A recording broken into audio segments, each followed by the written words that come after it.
नमस्कार, मैं हूं अखिलेश पांडे और आप देख रहे हैं सी न्यूज़ भारत। वक्त हो चुका है न्यूज़ बुलेटिन का। इस बुलेटिन में हम बात करेंगे बुलंदशहर में बिल्डिंग मटेरियल की दुकान में हुई लाखों की चोरी की। आगे महाराजगंज में परतावल मार्ग पर स्थित जंगल में मिले कंकाल की। साथ ही बात होगी उज्जैन में बनबनी रोड पर मिली युवक की लाश की। और भी तमाम खबरों पर आइए विस्तार से करते हैं चर्चा। खबर बुलंदशहर से, जहां बिल्डिंग मटेरियल की दुकान में हुई लाखों की चोरी घटना सीसीटीवी कैमरे में कैद। सर्दी बढ़ते ही अज्ञात चोरों ने एक दुकान का ताला तोड़कर लाखों की नकदी की साफ। वहीं शिकारपुर नगर में नहीं थमने का नाम ले रहा है चोरियों का सिलसिला। शिकारपुर पुलिस चोरों की वारदातों पर अंकुश लगाने में हुई फेल। वैश्य समाज के अध्यक्ष ने शिकारपुर पुलिस को 2 दिन का दिया अल्टीमेटम। 2 दिन में खोले चोरी की घटना, नहीं तो होगा बाजार बंद। व्यापारियों का कहना है कि चोरी की सूचना देने के बाद भी शिकारपुर कोतवाल 2 घंटे बाद आए घटनास्थल पर। पीड़ित ने बताया कि मेरी दुकान का शटर तोड़कर गले में से 4,10,000 रुपए ले गए। बुलंदशहर की कोतवाली शिकारपुर नगर क्षेत्र की घटना बताई जा रही है। आइए जानते हैं इस विषय में पीड़ित व्यापारी मयंक सिंघल का क्या कुछ कहना है। मयंक सिंघल ये शिकारपुर के निवासी हैं, डाक थाने वाली गली के। और ये सब बिल्डिंग मटेरियल स्टोर से दुकान है लोहे की। यहाँ रात में लगभग 1 बजे शटर तोड़ के चोरी करी गई थी। लगभग 3,55,000 रुपये एक और 50,000 रुपये एक की नकदी चोर ले गए हैं। और पर्स में, वॉलेट में ATM वगैरह सारे निकाल के ले गए। 5-7 हज़ार रुपये की खुले पैसे ले गए, जो 10 के और 20 की नकदी थी। लगभग सारे पैसे 4,20,000 रुपये है। फेरीज तक ले गए, 10 के सिक्के भी नहीं छोड़े। मेन गेट लगभग 20 बाई 20 का शटर तोड़ा है और शटर तोड़कर उसमें घुसे हैं। और क्या नाम है, घुसकर जब चोरी करी गई है, गेंदारों से तोड़े हैं, ताले वगैरह सब, केबिन ऑफिस सब ताले तोड़ कर ले गए। लगभग पिछले 10-15 दिन में 2-3 चोरी की घटना सामने आ गई है। इस वजह से व्यापारियों में रोष है, इसलिए सभी व्यापारी नाराज है। और ये हाल ही में तीसरी चोरी सामने आई है बहुत जल्द में। सुबह 5 बजे 6 बजे फ़ोन करने के बाद लगभग 8 बजे मौके पे आया है। इस वजह से व्यापारी 100-150 व्यापारी आने के बाद 50-100 में तो इतना रोष हो गया कि प्रशासन कुछ कर ही नहीं रहा, इसलिए प्रशासन से नाराजगी करा है। और 2 हमारे होमगार्ड आए थे पहले, उसके बाद भी कोतवाल साहब लगभग 2 घंटे बाद आए मौके पर। बुलंदशहर से सी न्यूज़ संवाददाता अदनान इबाद की रिपोर्ट।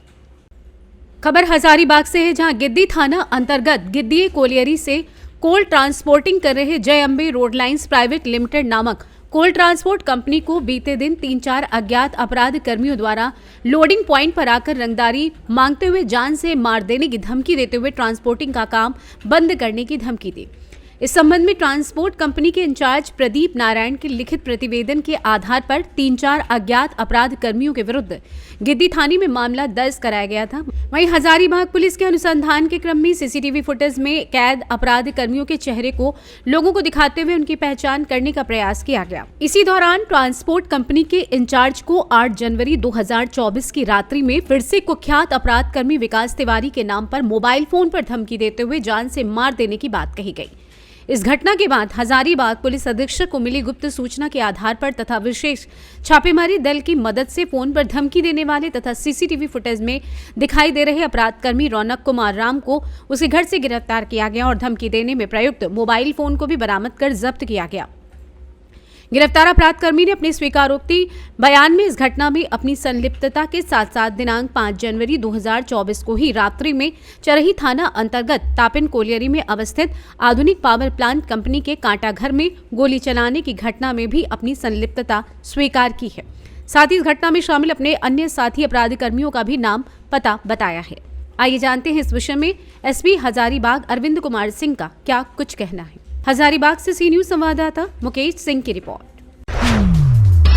खबर हरदोई के विकासखंड हरियावा से है, जहां पुलिस द्वारा जनपद हरदोई के विभिन्न थानों में हो रही चोरियों का सफल अनावरण करते हुए 2 शातिर चोरों के गैंग के पास आभूषण, 4,05,000 नकदी, मोटरसाइकिल व अवैध शस्त्रों सहित गिरफ्तार किया गया। हरदोई जनपद में अपराधियों की गिरफ्तारी हेतु पुलिस अधीक्षक हरदोई के कुशल नेतृत्व में चलाए जा रहे विशेष अभियान के कारण ये सफलता हाथ लगी। सूचना पर पहुंची पुलिस ने घेराबंदी कर मोटरसाइकिल सवार दोनों को कड़ी मशक्कत के बाद गिरफ्तार कर लिया। नाम पूछने पर बताया कि शैलेंद्र उर्फ लुक्का पुत्र संतोष उर्फ संतराम उम्र 26 वर्ष निवासी ग्राम उत्तरा थाना हरियावा हरदोई व राजकिशोर पुत्र श्रीपाल उम्र 23 वर्ष ग्राम उत्तरा थाना हरियावा का ही है। ये लोग जनपद हरदोई के विभिन्न थाना क्षेत्रों में चोरी गैंग चलाते हैं। हरदोई से सी न्यूज संवाददाता सरोज तिवारी की रिपोर्ट। खबर महाराजगंज जनपद के पनियारा थाना क्षेत्र के बभनौली से है, जहां पड़तावल मार्ग पर स्थित बांकी जंगल के बेलसपुर बीट में बुधवार को दिन में एक अज्ञात शव मिला जो कंकाल में परिवर्तित हो चुका था। मौके पर पहुंची पनियारा पुलिस ने शव को कब्जे में लेकर पोस्टमार्टम के लिए भेज दिया है। वहीं मामले की सूचना पर सीओ सदर मौके पर पहुंच मामले को देख पुलिस को दिशा निर्देशन दिया। मिली जानकारी के अनुसार बुधवार को बभनौली पड़तावल मार्ग पर स्थित जंगल के अंदर सड़क से लगभग 1.5 किलोमीटर अंदर से सड़े हुए शव की तरह बदबू आ रही थी, जिसकी चर्चा पास में से बभनौली चौराहे पर होने लगी। चर्चा की जानकारी पुलिस को हुई तो थाना अध्यक्ष पनियारा निर्भय कुमार सिंह ने मामले को गंभीरता से लेते हुए उक्त जंगल में शव खोजने के लिए पुलिस लगा दी। कुछ देर बाद उक्त जंगल में एक अज्ञात शव मिला जो कंकाल में तब्दील था। इस संबंध में अपर पुलिस अधीक्षक आतिश कुमार सिंह ने बताया कि एक व्यक्ति का कंकाल मिला है। शव के पास कीटनाशक दवा की बोतल मिली है। प्रथम दृष्टया आत्महत्या प्रतीत हो रही है। शव को कब्जे में लेकर पोस्टमार्टम हेतु भेजकर अग्रिम कार्रवाई की जा रही है। आइए जानते हैं इस विषय में एसएसपी आतिश कुमार सिंह का क्या कुछ कहना है। महाराजगंज से सी न्यूज संवाददाता अंगद शर्मा की रिपोर्ट। खबर उज्जैन से है, जहां नागदा में मिली बनबनी रोड पर युवक की लाश मिलने से शहर में सनसनी फैल गई। नागदा मंडी चौराहे के समीप सुभाष मार्ग थाना चौराहे के पीछे रहने वाले संजय राठौर की नागदा के बनबनी रोड पर जली हुई लाश मिली। वहीं तत्काल सूचना पर पुलिस मौके पर पहुंची और बारीकी से जांच कर रही है। जांच के बाद ही पता चलेगा किसके पीछे हत्या है या किसी ने साजिश की है या कुछ और। वहीं परिजनों का रो रो कर बुरा हाल है।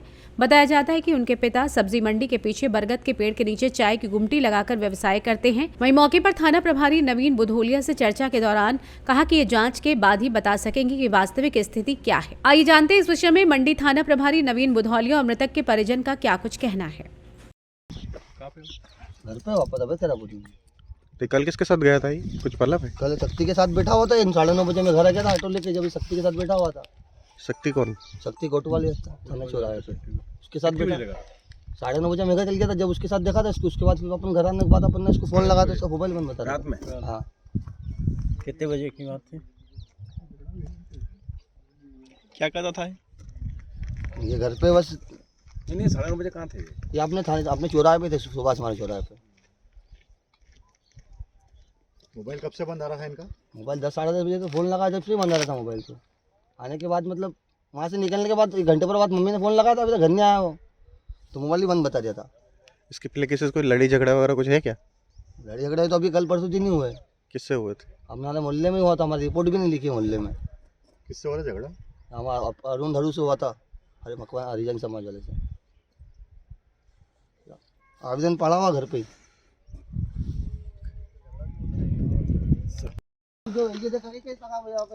जी बनमनी रोड पर एक डेड बॉडी मिली थी। आके उसको देखा तो उसकी शिनाख्त संजय राठौर के रूप में हुई है, जो पालिया रोड नागदा में रहता था। बनबनी रोड पे आपराधिक प्रवृत्ति का व्यक्ति था। अभी जांच कर रहे हैं।